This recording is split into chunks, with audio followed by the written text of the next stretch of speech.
Saludos cordiales, amigas y amigos. Qué gusto de nuevo compartir con ustedes este espacio, la Caja de Pandora. Lo hacemos en esta ocasión desde Guayaquil, desde la bella Guayaquil, con alguien que tiene mucho que ver con la historia de esta ciudad, que ha sabido recoger brillantemente las costumbres, que ha podido recrear lo que es ser guayaquileño y guayaquileña.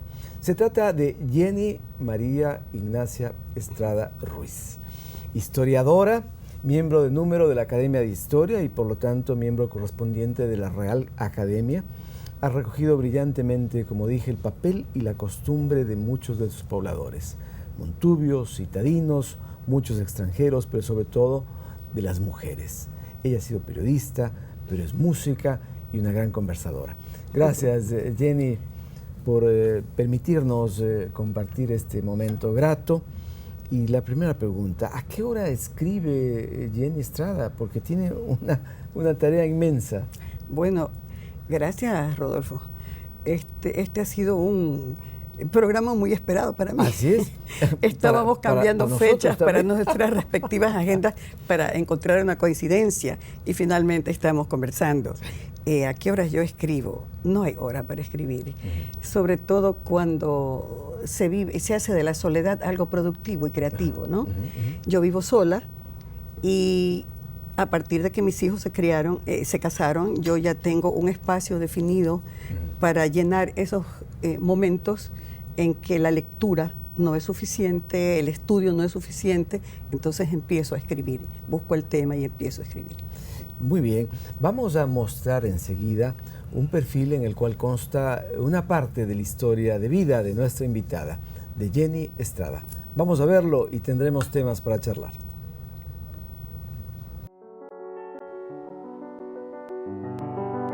Historia sin documento no es historia, sino cuento.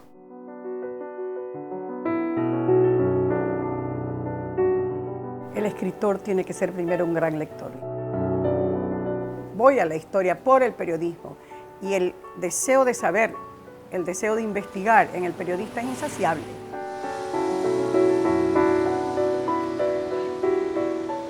Yo tuve una infancia privilegiada, si así se le puede llamar al hecho de haber sido hija de una cantante de ópera muy famosa que a la vez cultivaba el género popular y especialmente pasillos, boleros, tangos, ¿no? Y de un abogado de mucha prestancia que amaba el campo porque se había criado en las haciendas de su padre, en el campo costeño, el campo montubio. Entonces eso hizo que nuestra crianza de infancia y parte de la adolescencia estuviera siempre entre la influencia urbana y la rural. Una maravilla. Le gusta mucho el campo, aunque vive en la ciudad. No estoy tan seguro de que pueda vivir en el campo. Pero los hijos sí estamos más adaptados a vivir en el campo. Nos gusta el campo. Es parte de las raíces de nuestro país. Y bueno, cuando va lo disfruta mucho. La carrera a la que apresuradamente nos encaminaban era el matrimonio. Entonces, después de ser bachilleres, que ya era todo un avance para la mujer, me mandaron a Estados Unidos a estudiar una carrera intermedia, a perfeccionar el inglés, y vine de los Estados Unidos con la ansiedad de mi tierra porque no me enseñé después de 1 año y medio de estar fuera, y retomé mis estudios de música, porque también paralelamente a los estudios de colegio había tenido la formación musical. La orientación de esa formación musical era por el deseo de mis padres de que yo fuera una concertista de piano.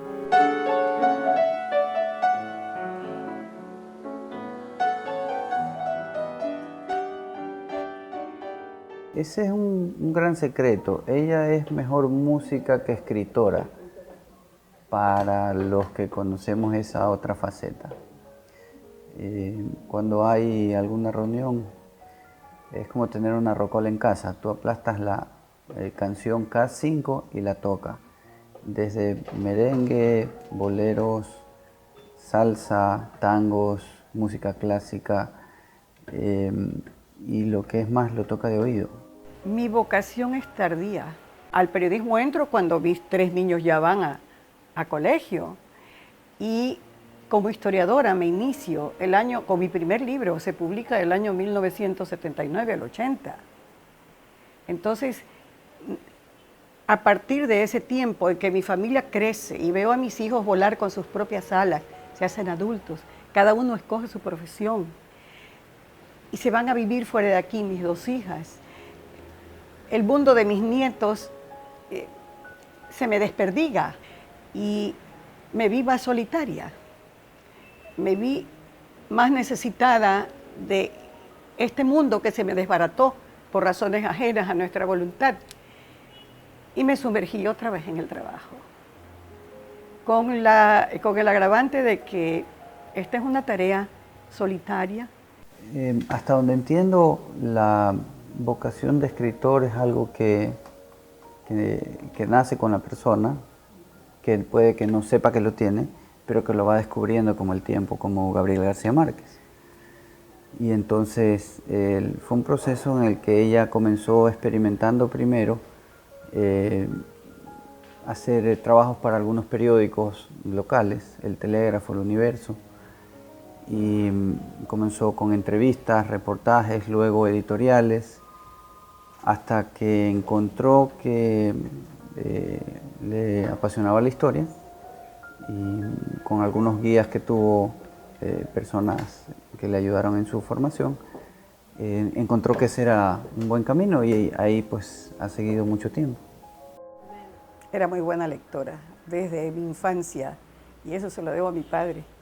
Siempre digo que él me cambió las muñecas por los libros muy sutilmente. Me metió al mundo maravilloso de los libros y ese encantamiento que se produce al descubrir entre las páginas de un libro una historia, un sitio. Eso estaba dentro de mí ya, desde la infancia. Entonces, el hecho de ser buena lectora hizo que cuando ya mis 3 hijos crecieran y la menor se fuera al colegio, el vacío que dejaron mis hijos, yo empezara a llenarlo escribiendo. Jenny Estrada es una persona, una mujer admirable. De verdad que sí, es una persona con mucho empuje, tiene una dinámica, una vitalidad admirable por muchas cosas. Es una mujer que rompió muchos hitos, ¿no? Desde siempre, digamos. En una época en que la mujer no tenía un papel, digamos, más bien sumiso, más bien era el hombre el que sobresalía. Ella sobresalió en muchos campos y la verdad es que es un ejemplo. Yo he aprendido mucho con ella. Fueron mis libros, fueron mis trabajos, la persistencia de ese trabajo solitario, honesto y muy constante, el que hizo que los historiadores de Quito calificaran mi trabajo. Y el doctor Plutarco Naranjo y el doctor Jorge Salvador Lara, sin yo saberlo, propusieron mi nombre al cónclave de la Academia Nacional de Historia e ingresé como la primera mujer guayaquileña, miembro correspondiente de la Academia. Hoy soy, gracias también a la consideración de mi trabajo, la categoría de miembro del número de la Academia Nacional de Historia. Con Jenny nunca se sabe, porque ya te digo, ella es una persona tan dinámica que está siempre moviéndose, siempre en actividad, siempre pensando más allá, ¿no? No se queda estancada, no le gusta a ella eso, ella no, es una persona en movimiento. Cuando termino un libro, y esto le puedes preguntar a mi asistente, a mi secretaria, digo, este es el último. Y ella se ríe y dice, ese cuento ya me lo conozco, eso dura 2 o 3 meses, y aparece con otro tema. Es verdad, es verdad. Y no es que yo los busco los temas como que vienen a uno, ¿no?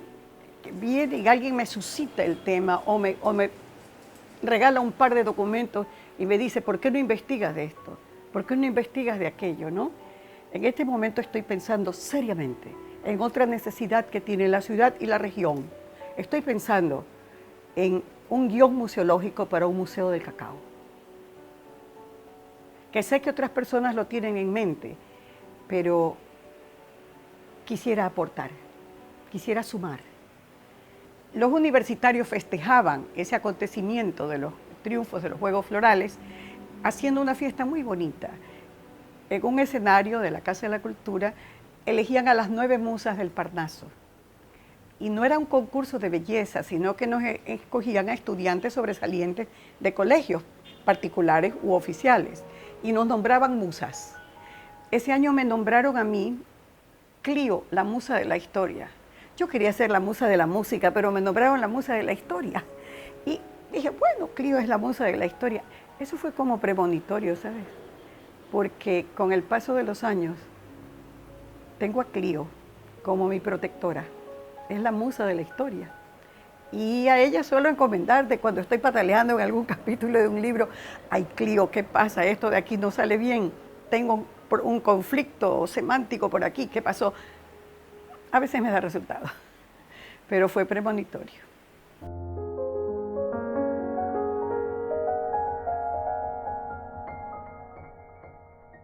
Allí está Jenny Estrada, una partecita de tu historia. Claro, premonitorio lo que ocurre en el colegio, ¿no? Designarte musa de la historia. Ocurre en mi etapa estudiantil, en este famoso concurso de juegos florales que hacían los universitarios. Ellos, como lo digo allí, elegían 9 musas de varios colegios, éramos, y la noche que los premiaban a ellos por sus producciones literarias, también eran debutantes ellos, elegían a la musa, a la reina de las musas. Esa noche en que yo representé a Clio, fui electa reina de las musas. Adicionalmente. Adicionalmente, y pero mira cómo son las cosas, esa noche premiaron las producciones literarias de Miguel Donoso Pareja, que era la revelación en el relato, claro, y de Fernando Cazón Vera, joven poeta, jovencísimo poeta. Ahora ya todos somos abuelos. ¿Y cómo era el Guayaquil de ese momento? ¿Era un Guayaquil conservador? ¿Era un Guayaquil liberal? ¿Cómo era ese tiempo de los adolescentes de ese Guayaquil? Era un Guayaquil diferente, empezando porque éramos 400.000, 500.000 habitantes, no más de eso, ¿no? Y nos conocíamos prácticamente todos. Y teníamos otra escala de valores. Esta generación mía es producto de una sociedad preconsumista. Nosotros no nos guiábamos por quién tiene 2 o 3 carros, o las tarjetas de crédito no existían, esas cosas. ¿Y qué los relacionaba? Nos relacionaba la solamente? Juventud, el deseo de la alegría sana, de divertirnos como todos los jóvenes del mundo. ¿A dónde iban a divertirse? Teníamos de preferencia nuestras casas.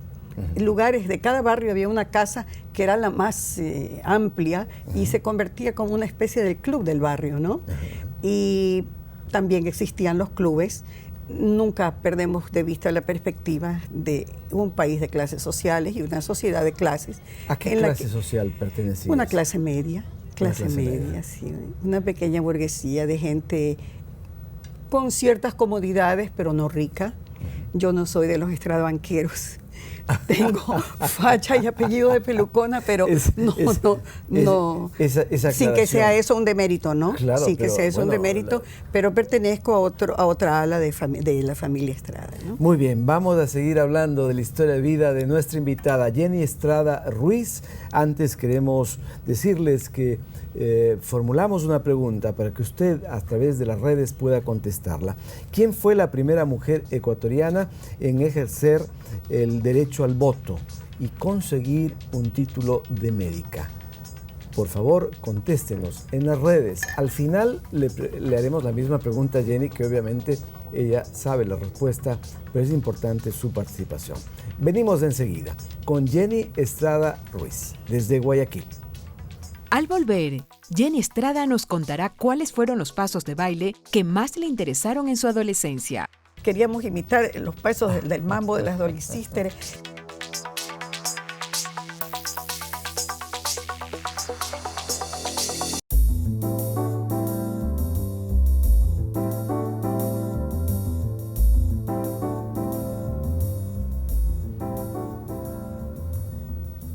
Jenny Estrada, aquí con nosotros en la Caja de Pandora. Nos sentimos honrados de su presencia, nos encanta conversar con alguien que ha dedicado tanto esfuerzo a la cultura y parte de ese esfuerzo seguramente estuvo motivado por lo que vivió. Vivió una juventud intensa, maravillosa, ¿quiénes influían culturalmente en Guayaquil en la adolescencia y primera juventud de Jenny? De esta generación mía, nosotros somos ya influenciados por el cine. Ajá. Muchos patrones de conducta los adoptamos a través del cine, los bailes, Ajá. la música de Glenn Miller, el swing norteamericano, y de la música afrocaribeña entró el mambo, el merengue, el merequetengue, el berecumbé, una cantidad de ritmos. También era la época de las rumberas. Venían muchos espectáculos y entre esos espectáculos de todo nivel, espectáculos clásicos, de ballet, de ópera, de zarzuelas, venían también las rumberas con las orquestas afrocaribeñas, con esa vestimenta Tongolele, por favor, las Dolly Sisters. Entonces, todas queríamos imitar los pasos del mambo de las Dolly Sisters. Esa era la época de esta juventud. Y las canciones de ese tiempo, ¿alguna que se te haya quedado? Todas las canciones románticas, pues, de Pedro Infante, Jorge Negrete, de Agustín Lara. ¿Pero aquellas para el baile o...? No, para música romántica me has dicho. Entonces, estoy hablando de las serenatas, ¿no? Sí. El amor a través del mensaje de la música. ¿Y qué con de las serenatas Lara al pie de la ventana. Se quedó grabado? Yo acompañaba mucho a mi madre en la música de Lara, en esos boleros como Señora Tentación, como Nunca, Guti Cárdenas con Nunca. En ese momento las clases sociales no tenían una condición muy particular, una identidad muy propia, que era posible que haya una interrelación social. Sí, la había con respeto, la había con cordialidad. Había cordialidad en el ambiente, no había, a pesar de que los problemas sociales han existido siempre, no eran de la connotación actual en una ciudad de 3 millones de habitantes prácticamente, ¿no? En que los problemas sociales se agudizan y se multiplican. Pero esta interrelación de las empleadas que habían en las casas, que nos transmitían también parte de su cultura, se interrelacionaban de un modo agradable. No había ¿Había explotación laboral en ese momento? Siempre la ha habido. Siempre la ha habido. Y no la hay ahora. Bueno, quizá, o sea, me remito a las empleadas domésticas, por ejemplo. Bueno, siempre, ahora cambian las cosas, cambian las leyes laborales, y en buena hora que así sea, ¿no? Para que haya una remuneración más justa, sin que eso signifique también abuso de la otra parte. Claro, ¿no? Claro. Entonces, ¿era posible en ese Guayaquil vivir más en paz, digamos? Sí. Niveles de delincuencia menores. Así es, por supuesto. El nivel poblacional también indicaba eso, ¿no? Depende mucho también. Depende mucho, porque al no encontrar respuesta a las esperanzas que trae la gente que emigra del medio rural o de otro lado, forzosamente cae en el delito. Y en ese momento, ¿no? También esta ciudad puerto, ya era un punto de confluencia de una migración interna y externa. Fuerte, siempre ha sido. Pero en ese tiempo vivíamos ya un Ecuador bananero. Ya el perfume del cacao quedaba circunscrito a determinadas calles, la calle Panamá, parte del Malecón. El cacao secándose. El cacao todavía secándose en las veredas, ese aroma acre, agridulce del cacao, pero el banano traía mucha afluencia de navíos, de cargueros que todavía podían entrar al río, aunque había sedimentación, pero todavía era posible la navegación fluvial y embarcaban por el río. En una forma muy elemental. El río fue tan importante y lo sigue siendo para la esta vida ciudad. de la ciudad. Jenny, tenemos aquí videos adicionales, queremos que los vayas abriendo. Tesoro, Corriente, Convicción. ¿Por dónde quisieras empezar? Por Convicción. Por favor, allí tienes este control. Vamos a ver.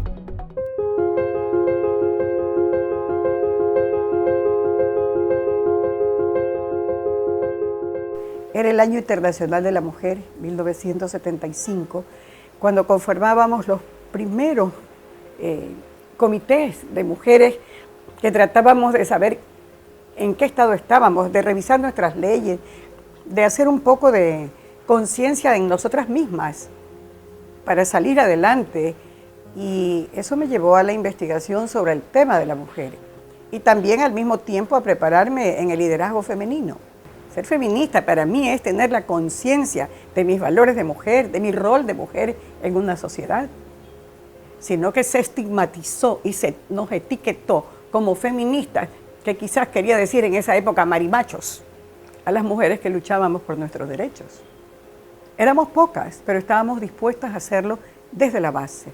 Y ahí me fui a investigar la vida de Matilde Hidalgo de Procel, una extraordinaria mujer a quien debo el descubrimiento de mi vocación, verdadera vocación de escritora, historiadora, y el personaje que cambió mi vida realmente. Ese fue mi primer libro, que va ya a su 15ª edición, y que me llena de satisfacción haber contribuido a que esta mujer gloriosa, esta ilustre pionera, desconocida totalmente, esté hoy considerada en lo que es un personaje, quizás la mujer más importante de la historia del Ecuador en el siglo XX. En la primera mitad del siglo XX no hay otro personaje femenino de la talla de Matilde Hidalgo de Procel.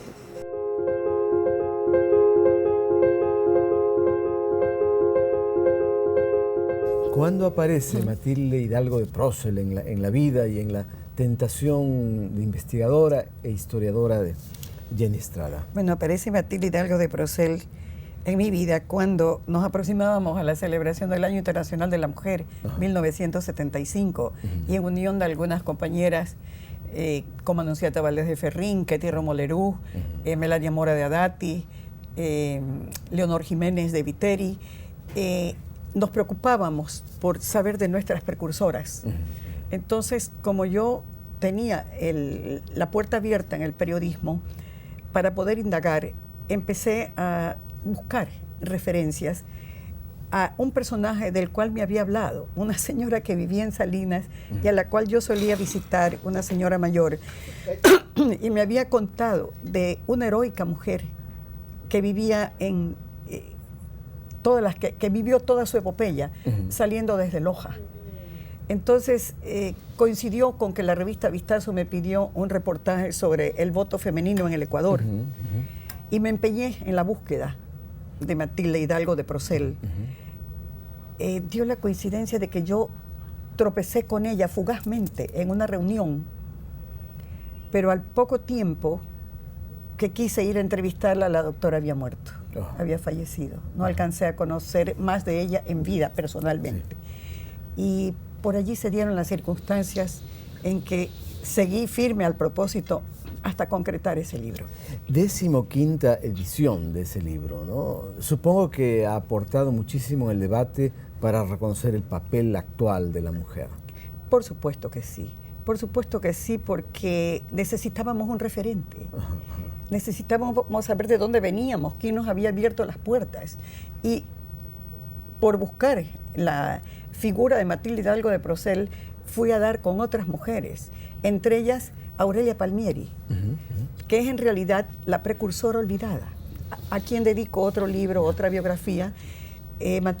Aurelia Palmieri es la mujer para quien Eloy Alfaro expide los primeros decretos a favor de la mujer ecuatoriana, y los decretos salen con nombre de ella. Estamos hablando del año 1895. ¿Por qué Alfaro? En Guayaquil. ¿Por qué lo hace Alfaro? Porque Alfaro era un hombre de convicciones, de convicciones profundas, un hombre que sabía que una sociedad para avanzar tiene que sumar los talentos de hombres y mujeres, las voluntades de todos los ciudadanos, y la mujer estaba muy relegada en este país. Y entre sus propósitos de cambio, Alfaro traía el gran cambio para la mujer. Él es el que nos cambia el marco referencial histórico, él cambia el marco jurídico. Él nos abre, con Aurelia Palmieri, abre las puertas de las universidades, funda los normales femeninos. Así es. Le da a la mujer todas las opciones. Lo que pasa es que no estaban todavía ellas preparadas para aprovecharlo, ¿no? Y probablemente aquí, en la sociedad ecuatoriana en ese momento, no se había preparado también para cambios. Eso ocurre en todo momento de la historia. Vamos a hacer una pausa brevísima, volvemos enseguida con Jenny Estrada en la Caja de Pandora.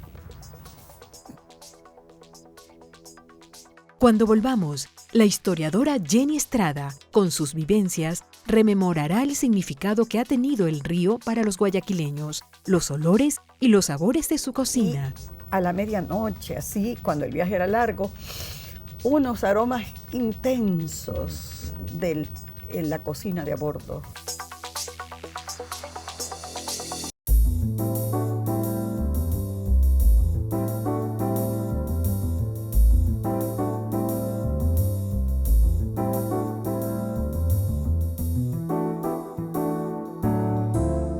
Los historiadores y las historiadoras nos permiten recuperar momentos de la civilización, momentos de este país o de cualquier otro, y además nos garantizan que de ese modo podemos proyectarnos hacia el futuro. En el 75, cuando nace este importante libro de Jenny, bueno, cuando ella lo crea, lo escribe, empieza a mentalizar, ¿no? Lo empieza a mentalizar. ¿Qué ocurría en el país en materia de derechos de las mujeres? ¿Tenían complicaciones? Hablemos de Guayaquil. ¿Qué pasaba? Habíamos retrocedido, ¿no? De todos aquellos avances que Alfaro visualizó y llevó al papel, llevó a la ley, para abrir dos caminos. Como bien lo dijiste, la sociedad no estaba preparada, nosotras tampoco. Tardamos algunos años pues, en que la misma Matilde Hidalgo de Procel va a candidatizarse como diputada por la provincia de Loja. Antes de eso, la Revolución Juliana nombra concejalas a Marily Fuentes en Guayaquil, ¿no? Y a Matilde Hidalgo en Machala. Ya ella casada con el doctor Procel. Se pronuncia Procel porque el apellido es de origen francés. Y tal como la familia me lo enseñó a pronunciar, lo sigo pronunciando yo, aunque existe la tendencia a decir Procel, ¿no? Y conviene también ese rigor. Claro, así es. Entonces,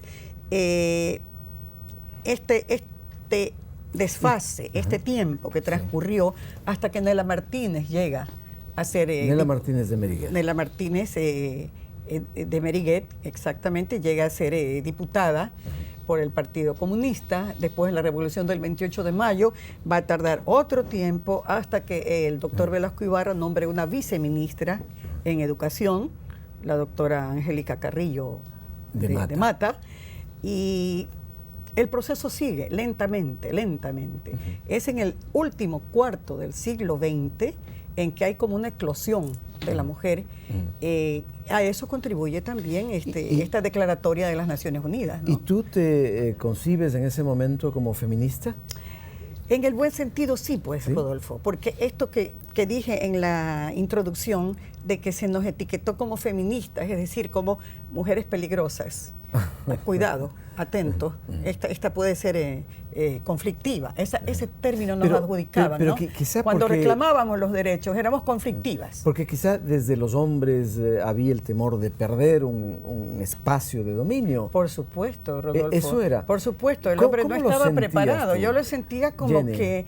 En tu caso particular, ¿sentías que los hombres te impedían tener el rol que podías desempeñar o no? No exactamente. Vivía mi época de intenso trabajo periodístico para Diario El Universo como editorialista y como reportera. Sí. Éramos muy pocas las mujeres que hacíamos periodismo en ese momento, 3 o 4 en otros medios, en radio, en televisión empezaba a hacerse algo y más bien fue lo contrario. Yo encontré en los hombres, casi todos mayores, me tocaba desenvolverme en mundo de hombres, ¿no? Rompía el esquema de que en la página editorial era solo de hombres, entraba una mujer a representar la opinión femenina. Eres la primera mujer en ese periódico. En ese periódico con columna estable. Una columna estable semanal. La opinión femenina. Una audacia de mi parte, porque representaba la opinión femenina y era una opinión, podía no coincidir con las demás. Y de hecho así sucedió. Las trabas me las pusieron las mujeres. Más que los hombres. O sea, las mujeres desconfiaban en que podían estar representadas. Mucho más. Y en cambio, en los varones de la talla de un Leopoldo Benítez Vinuesa, eso que decía mi hijo, tuvo maestros a distancia, sí. Julio Estrada y Casa, Raúl Andrade, Francisco Pérez Castro y Francisco Pérez Febres Cordero. Los puntales del Universo y de la gente que hacía editoriales y que concebía un periodismo de otro modo, comprometido, como debe ser. Esa gente me apoyó, esos hombres me dieron espaldarazo, me dieron la confianza de que yo podía hacerlo. El problema era en el ámbito laboral que tenía la mujer de los años 70. En general sí, y en particular porque yo estaba casada entonces y no era del agrado del señor marido que yo vaya al diario. ¿Ah, sí? Entonces yo ¿Se tenía que sentía ser celoso? Probablemente, habría que preguntárselo. Pero en todo caso, cada uno escogió su camino y no es nada agradable referirme a ello porque hubiera querido mantener mi familia completa, unida. Sin embargo, las circunstancias no se dieron. No era tampoco por luchar por mi camino, sino porque las cosas se fueron dando de ese modo, ¿no? Jenny, sigamos buscando otros videos. Ya viste Convicción. Corriente sería, pues. Ahora, ¿qué A ver sería? la corriente, ¿a dónde me lleva? Vamos a ver.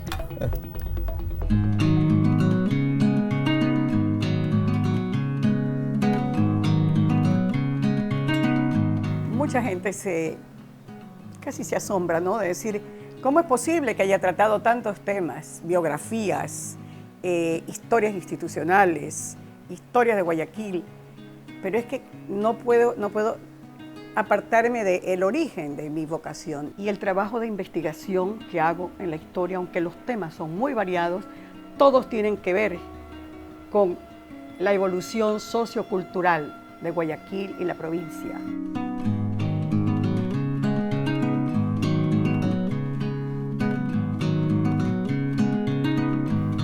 Me iba en un barco que se llamaba Jambelí y lo cogí en Malecón y me iba para Puerto Bolívar a visitar familiares que tenemos allá.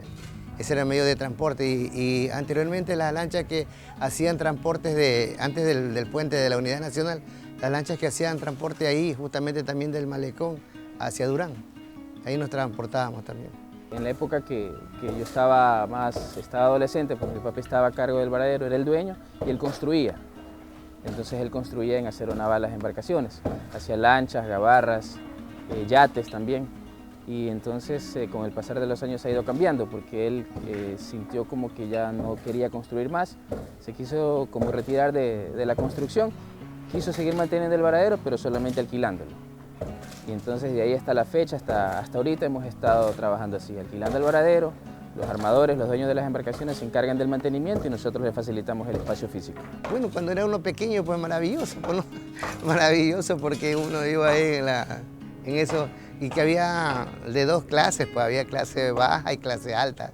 Y pues nosotros bajábamos siempre en la clase baja. Ahí iban unas hamaquitas por ahí. Era fascinante. Muy bonita y la verdad sentí orgullo porque mi papi siempre fue bastante bueno en lo que él hacía. Él construía embarcaciones y las hacía muy bien y estéticamente muy bonitas. Entonces la verdad es que daba gusto y mucho orgullo ver a mi papá construir y que sus embarcaciones hayan quedado muy bien. El puente ya, más que nada el puente de la Unidad Nacional ya prácticamente une ya eso. Y por el lado de acá, como le decía, para Puerto Bolívar igual todo ya es cuestión de transporte terrestre, ya no es transporte fluvial que se llamaba anteriormente. Al igual que yo he crecido aquí, han estado todos mis hermanos. Entonces la mayoría de nosotros hemos crecido aquí y nos hemos visto vinculados en el varadero, como le dije, era de mi papi, y todos en algún momento trabajamos aquí y guardamos bonitos recuerdos aquí del varadero, del río. Yo vengo al río Guaya, experimento una sensación de que con la gracia de Dios voy a encontrar trabajo. Por la experiencia que tengo, gracias a Dios por la experiencia que tengo y porque por ahí todavía me mantengo en esta área. Entonces, a eso lo defino como una fuente, el río Guaya como una fuente de inspiración, créalo, sinceramente.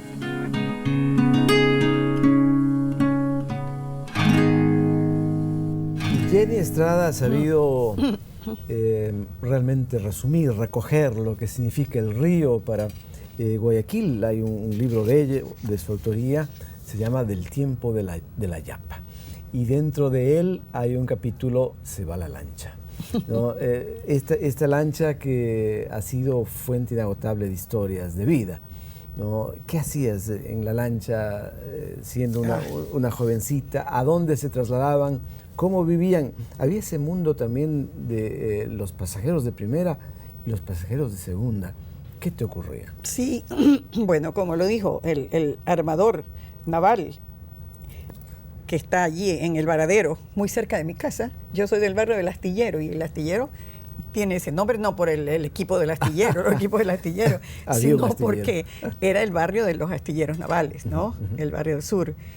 Y era fascinante porque decir vacaciones para nosotros era pensar en la lancha. No habían medios de comunicación, vías de comunicación como las que actualmente conocemos, y para ir a las haciendas a disfrutar del tiempo de vacaciones había que tomar la lancha. ¿Qué tiempo demandaba? Bueno, dónde solías calcula ir? que a San Borondón, marea en contra de 3 horas, Sí. a Vince 6, 7 horas en lancha, a Babahoyo otras tantas, ¿no? Entonces era todo un periplo para el cual se preparaba la familia entera. En el periódico había una página, en el Universo y en el Telégrafo, donde estaban los horarios de las lanchas. Entonces había que calcular la marea porque la lancha tenía que salir con marea a favor. Yo creo que de allí viene mi manía de la puntualidad, porque Había que ser puntual. había que ser Si no, puntuales. se si no, perdía. mi papá decía, la lancha sale a las 5. Eso quería decir, a las 4:15 en el muelle, 4:30 embarcamos, y si no, perdías el chance de la hamaca o del pequeño coy en el que ibas y te tocaba ir sentado en unas bancas laterales donde la vibración del motor de la lancha se sentía muy fuerte. Los pasajeros de primera era nada más que un piso que los separaba de los llamados de segunda, que se divertían mucho más que nosotros, ¿no? Porque abajo habían guitarristas, habían cantores, cuentacachos y de todo. ¿Y en los de primera qué ocurría? En los de primera se descansaba, entre comillas, porque también había guitarristas, había chupatines, había jugadores de cartas, y a la medianoche, así, cuando el viaje era largo, unos aromas intensos en la cocina de a bordo. Los cocineros vaporinos eran famosísimos, igual que los pilotos de río, ¿no? Qué comida la de las lanchas. Y te propongo lo siguiente, Jenny, hacer una pausa y cuando volvamos nos va a contar sobre la cocina huayaca. Bueno. Por cierto, nuestra invitada, Jenny Estrada, ha investigado y también ha cocinado. Delicioso. Venimos enseguida para seguir compartiendo su historia de vida.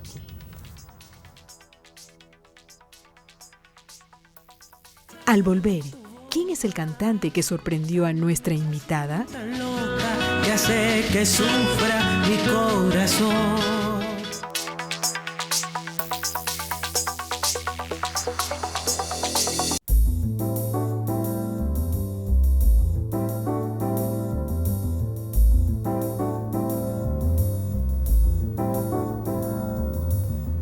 El río ha sido tan importante para Guayaquil, sin duda. Siempre lo ha sido, siempre lo será. Es un espacio fundamental donde confluye la gente y confluyen sus afectos, y es también probablemente el espacio que permite la conexión hasta hoy. A pesar de que hay carreteras, la gente sigue conectándose. Y tú referías en el barco, ¿no?, aquellos olores, ¿no?, aquellos olores que son tan importantes en la comida de todo pueblo. Y por ello te pregunto, ¿qué es lo que enseña la cocina en esencia? ¿Es solamente un asunto de sabor o también es un asunto de saber? Este es un tema que mucha gente lo toma con trivialidad, ¿no? O lo subestima. Pero, Rodolfo, tú sabes muy bien que un pueblo come lo que produce. Y es lo que ancestralmente han producido las fusiones culturales de su entorno. Nosotros tenemos una gastronomía muy rica desde la época prehispánica, con los productos de la tierra, la yuca, el zapallo, el maíz, el cacao, sabores nuestros, sabores de nuestra tierra.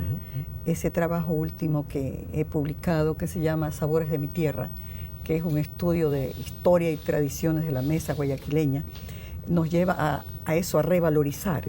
Es mi intención de que se revalorice lo nuestro y se lo ponga al alcance de todos, no como una novelería, no como un simple elemento comercial, sino como un elemento cultural de identidad. Y vale citar además que Jenny Estrada empieza en el periodismo escribiendo recetas de cocina. Ese es un secreto. ¿No? Y parte de ese gran esfuerzo termina en un libro, ¿no?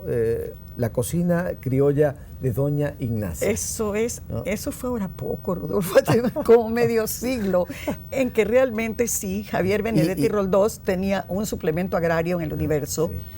Y es el que después de servirse algo en mi casa, dice, ¿por qué no escribes esta receta que es tan nuestra y la publico en el periódico? Sí. Y así se hizo. Ajá. Entonces se estableció la costumbre y para no usar mi nombre, utilicé mi nombre Jenny, el primer nombre Ignacia, porque yo me llamo Jenny María Ignacia, ¿no? Jenny, ¿cómo se enseñó la cocina en el momento de tu juventud? ¿Quién te enseñó a cocinar? Nosotros teníamos... ¿Era la tarea de la familia? Era la tarea de las jóvenes en la casa, ayudar a las abuelas, ayudar a las madres en la cocina. A pesar de que había empleadas en la casa, tuve la suerte de una abuela de ancestro italiano por lado paterno y una abuela de ancestro puneño de la isla Puná. Entonces rivalizaban en quién cocinaba mejor.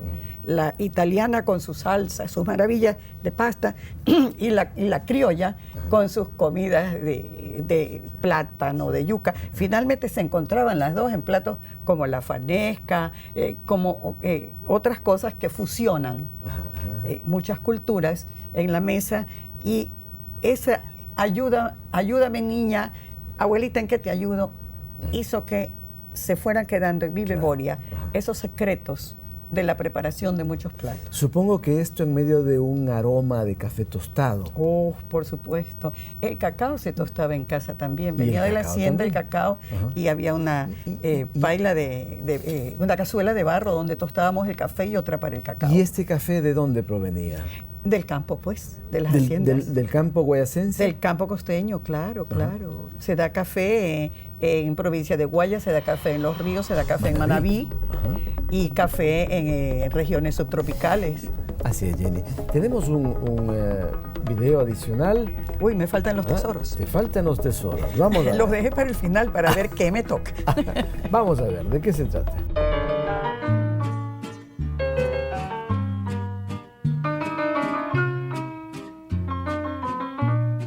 Yo había sentido la necesidad de rescatar también la memoria colectiva sobre la historia de la música popular en Guayaquil. La música popular es todavía la cenicienta en los programas de estudio de los conservatorios y es la cenicienta en los programas generales del Ministerio de Cultura y de Educación. Había que hacer algo también. Entonces me propuse hacer un libro e investigar 100 años de historia de la música popular en Guayaquil, porque aquí el conservatorio se funda tardíamente, no como el de Quito, pero existen escuelas de música y había que investigar quiénes habían sido los precursores de ese trabajo, de dónde habían nacido nuestros músicos populares, los que se formaron académicamente y luego derivaron a la música popular, los compositores básicamente. Y ya había terminado mi trabajo cuando ocurrió que, así como creo que pasan las cosas de mi vida, ¿no? Estaba dispuesto que el destino de ese trabajo fuese otro, no un libro. Me visitaron los hijos del gran mecenas de la música popular y empresario José Domingo Fero Guzmán, J.D. Fero Guzmán, ya ancianos los hijos, vencidos por la piratería. Querían hacerme depositaria de un legado de su padre. Y yo pensé que eran documentos, partituras, cosas escritas. No era solamente eso, me entregaron una bodega de objetos museográficos y me dijeron, esto tú le vas a dar el destino conveniente. Cuando yo ya voy a poner un libro de imprenta sobre este tema, vienen ellos a darme los objetos que complementan este tema. Tengo que fotografiarlos. Y luego me dije, no, me los dan para que yo haga algo con ellos. Si ellos me están dando es un museo. Y ahí surge la idea del museo y cambio el proyecto del libro por un guión museológico. Como ya la investigación estaba hecha, el proyecto salió fácilmente estructurado. Lo llevé donde el alcalde y le dije, la ciudad necesita esto, hagamos esto. E inmediatamente el alcalde Jaime Nebot lo aprobó y él me llevó a ese espacio donde estamos, a Puerto Santana. Y él dijo que el museo tenía que llamarse Museo de la Música Popular Julio Jaramillo. ella se preocupó de todo lo que es el guión museológico, toda la creación, lo tuvo primero en su mente y de ahí lo llevó al hecho. Y todo este museo fue hecho con donaciones de amistades precisamente de ella, que donaron más del 90% de las cosas que ven aquí. Ahora los museos tienen vida y tienen una acción vinculante con la comunidad. Si nosotros queríamos salvar nuestra música nacional, porque ya estábamos en una etapa peligrosísima, sobre todo en Guayaquil, oyendo más mariachi que los mexicanos y comiendo más sushi que los japoneses. Entonces la influencia que recibe esta ciudad no tenía una contraparte de reforzar lo nuestro, lo nacional. Y ahí surge la idea de fundar la Escuela del Pasillo. La Escuela del Pasillo fueron unos pocos meses después de inaugurado el museo, ¿no? Fue una idea de no hacer el museo un lugar muerto o aburrido, ¿no? Sino que es un lugar vital donde viene mucha juventud. Nos impresionó la aceptación que tiene entre los jóvenes, ¿no?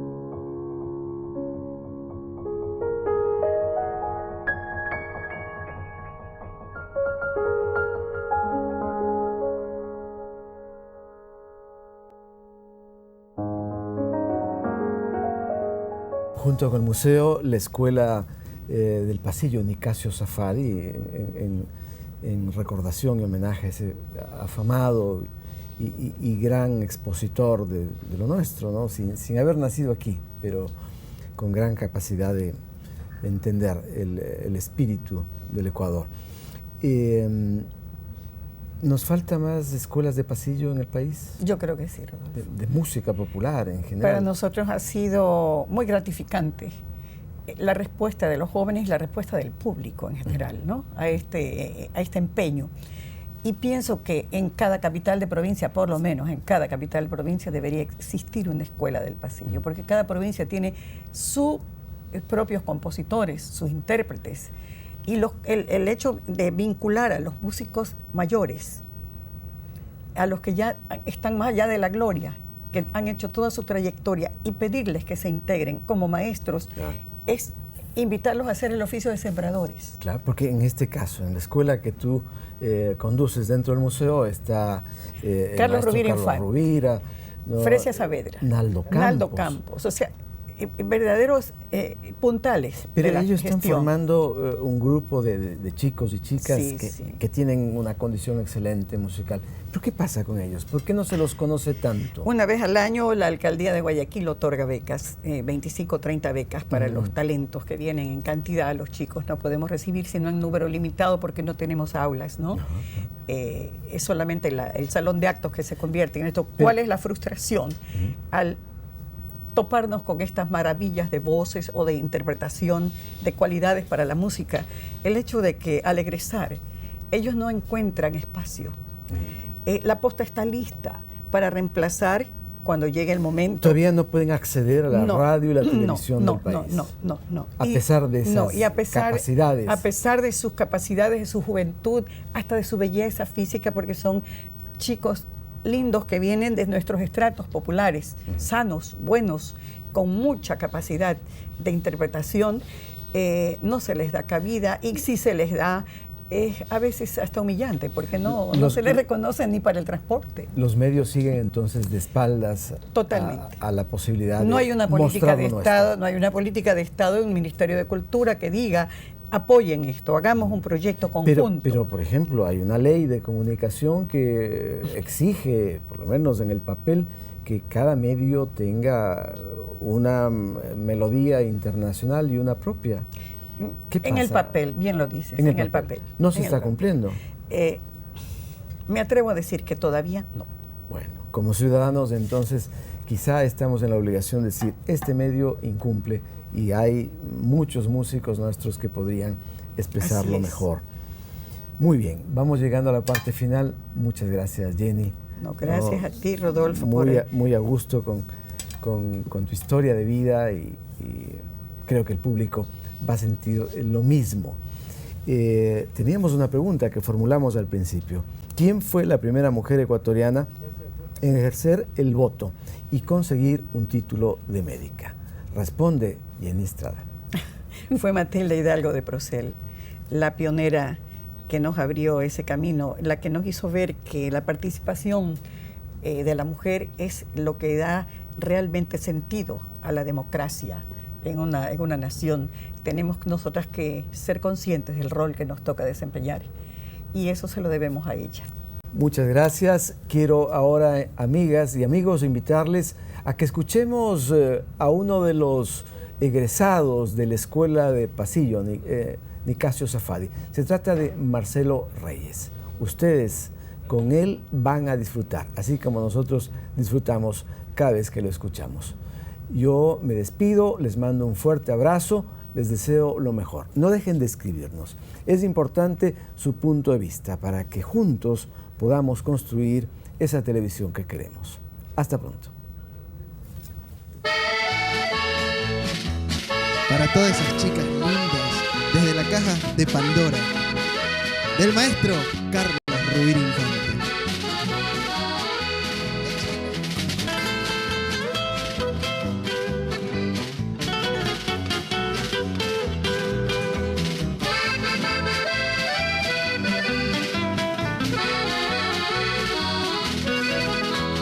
Yo tengo una chica linda, la que me hace padecer.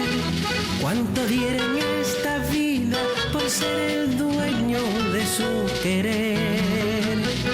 Ella sale muy airosa por el parque a pasear. Qué bonita su mirada y su sonrisa en su madrigal. Chica linda, una mirada yo quiero para brindarte sincero mi pecho lleno de un gran amor. Chica linda, déjame besar tu boca, calma mi pasión tan loca.